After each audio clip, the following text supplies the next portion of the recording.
నమస్తే. Welcome to BRK. నేను పద్మ. ఈరోజు మనతో పాటు ఉన్నారు మార్కెట్ అనలిస్ట్ తేజ జగడం గారు. వారిని అడిగి మనకున్న డౌట్స్ అన్ని కూడా క్లారిఫై చేసుకునే ప్రయత్నం అయితే చేద్దాం. నమస్తే తేజ గారు. నమస్తే అండి. తేజ గారు, ఎక్కువగా ఇప్పుడు మార్కెట్‌లో బాగా ట్రెండింగ్ అవుతుంది ఏఏ ట్రేడింగ్ యాప్స్ గురించి. అవును. అసలు వాటిని ఎంతవరకు నమ్మొచ్చు అంటారు ఎవరైనా?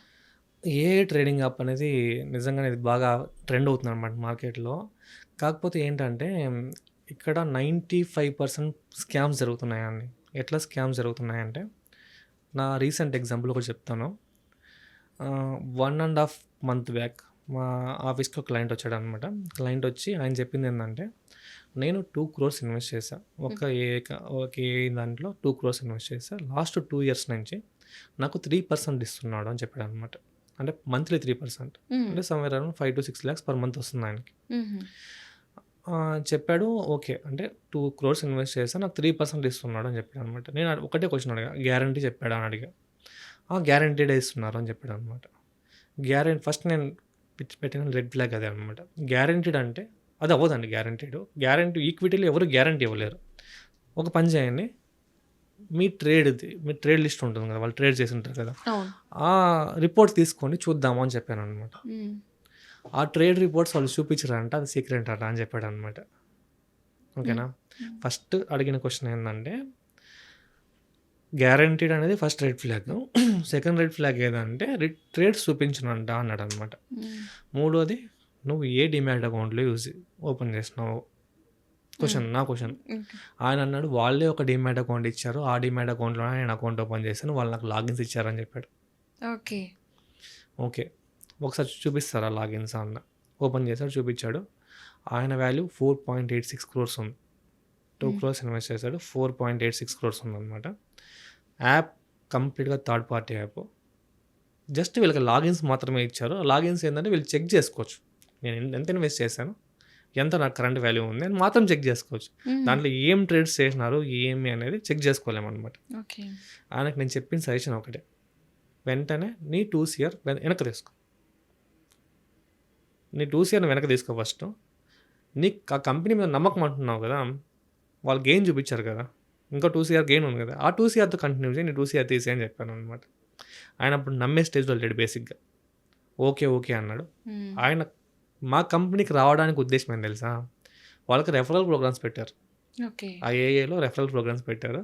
ఇది ఒకటుంది. నాకు 2 ఇయర్స్ నుంచి రిటర్న్ వస్తుంది. మీరు కూడా ఇన్వెస్ట్ చేయండి అని సజెస్ట్ చేయడానికి వచ్చాడనమాట ఆయన బేసిక్‌గా. ఓకే. నేనేం చెప్పాను ఆయనకి, నీ అమౌంట్ కూడా తీసేయి. అది రిస్క్ అని చెప్పా. ఆయన సరే, సరే అని చెప్పి ఎళ్ళాడు. ఎగ్జాక్ట్‌గా నాకు ట్రిప్ ఉన్నది. మలేషియాకి వెళ్ళా. మలేషియా నుంచి వచ్చాను. 12 డేస్ ట్రిప్పు. ట్రిప్ అయిన నెక్స్ట్ డే నాకు ఒక మెసేజ్ వచ్చింది. మా సీఈఓ నుంచి. ఏమని? ఏవి స్కామ్ అని ఒక మెసేజ్ వచ్చింది.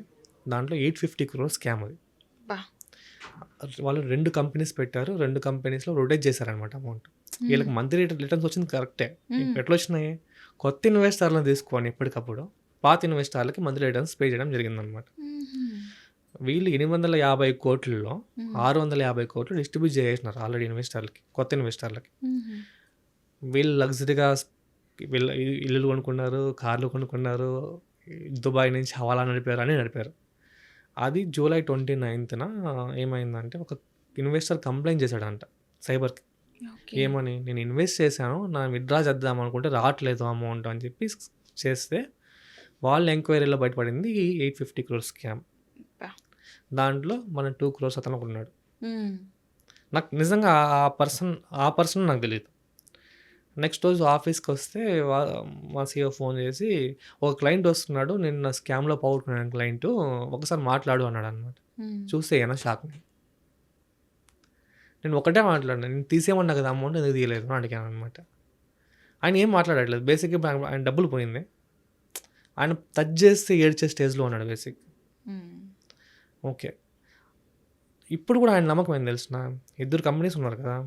ఒక కంపెనీ ఆయన మంచోడు. ఒక కంపెనీ ఆయనే వల్లే ఈ కంపెనీ పోయింది అని చెప్పాడనమాట. హ్మ్. నేను చెప్పా, "ఇద్దరు దొంగలే. ఆ! నీకు డబ్బులు ఇస్తున్నాడు అంతే. ఇప్పుడు కాకపోయినా నెక్స్ట్ 6 మంత్స్ కంటే ఎత్తేసేవాడు కంపెనీ ఆడు." అవును. ఫస్ట్ ఇంటెన్షన్ వాడి డీమ్యాట్ అకౌంట్‌లో చేశారు. రెండోది నీ ట్రేడ్స్ నీకు చూపించట్లేదు. మూడోది గ్యారంటీ అన్నారు. ఎట్లా నమ్మారు మీరు? హ్మ్. నేను ఆ రోజు తీయమన్నా కదా! ఎందుకు తీయలేదు మీరు? నా క్వెషన్.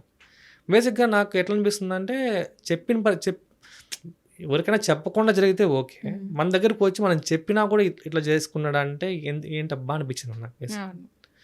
సరే అని అడిగా, అసలు డబ్బులు ఎక్కడ ఆ డబ్బులు ఎక్కడి నుంచి తెచ్చిపెట్టావు అంటే, సార్ నా పెన్షన్ డబ్బులు.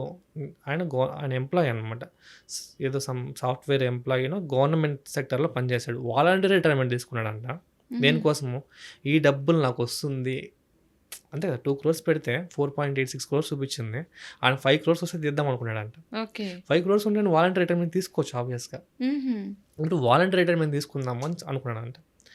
సరే వాలంటీర్ రిటైర్మెంట్ తీసుకున్నాడు. నెక్స్ట్ గోల్ ఏం చెప్పాడు, మా పాప మ్యారేజ్ చేద్దాం అనుకున్నాను అండి గ్రాండ్గా అన్నాడు. అయ్యో! దానికి గ్రాండ్గా చేద్దాం అనుకున్నాను, అది ఇప్పుడు నా ఇబ్బందే, అది 3 crores పెట్టి నా పాప మ్యారేజ్ చేద్దాం అనుకున్నాను అన్నాడు అనమాట. సరే నేనేమన్నానంటే, వాళ్ళు మంత్లీ రిటర్న్స్ అన్నారు కదా అండి, మీరు మంత్లీ రిటర్న్స్ ఎంత వచ్చాయి అన్న. 79 lakhs నా చేతికి వచ్చినాయి అని చెప్పింది. 79 lakhs నా చేతికి వచ్చినాయి. నేను చేసిన తప్పు ఏంటంటే, చాలామంది మంత్లీ రిటర్న్స్ ఇచ్చి తీసేసుకున్నారు, నేను తీసి మళ్ళీ దాంట్లో ఇన్వెస్ట్ చేశానని చెప్పాడు. అయ్యో!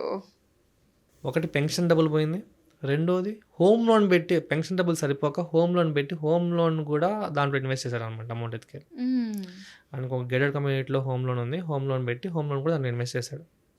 ఇప్పుడు ఏమైంది, ఈయనకు వచ్చే పెన్షన్ డబ్బులు హోమ్ లోన్ కట్టాలా, అదే కదా బడ్డనా. అవును. ఈయన రిటైర్మెంట్ ఎక్స్పెన్సెస్ రన్ చేసుకోవాలా, వచ్చిన డబ్బులు అంతా వెళ్ళిపోయింది అనమాట. ఆయన ఇంకో క్వశ్చన్ చెప్పాడు తెలుసా, ఏం చెప్పాడు, సరే పెట్టిన వాళ్ళంతా పెద్ద పెద్ద మేనేజర్లు, బ్యాంక్ ఎంప్లాయీస్, వీళ్ళు వాళ్ళు. చిన్న కామన్ సెన్స్ కదా అండి, అమౌంట్ మీ చేతిలో లేదు. ఏదైనా సరే యాజ్ పర్ సెబీ ఏముంటుంది, నేను ఒక డీమ్యాట్ అకౌంట్లో అమౌంట్ ఇన్వెస్ట్ చేస్తుంటే ఆ డీమ్యాట్ అకౌంట్కి మీ బ్యాంక్ అకౌంట్కి ట్రాన్సాక్షన్స్ నడుస్తుంటాయి, అంతే కదా. మీరు వాళ్ళ అకౌంట్లకు పంపించి వాళ్ళు ట్రేడ్ చేసేది అంతా ఏడ ఉండదు అనమాట.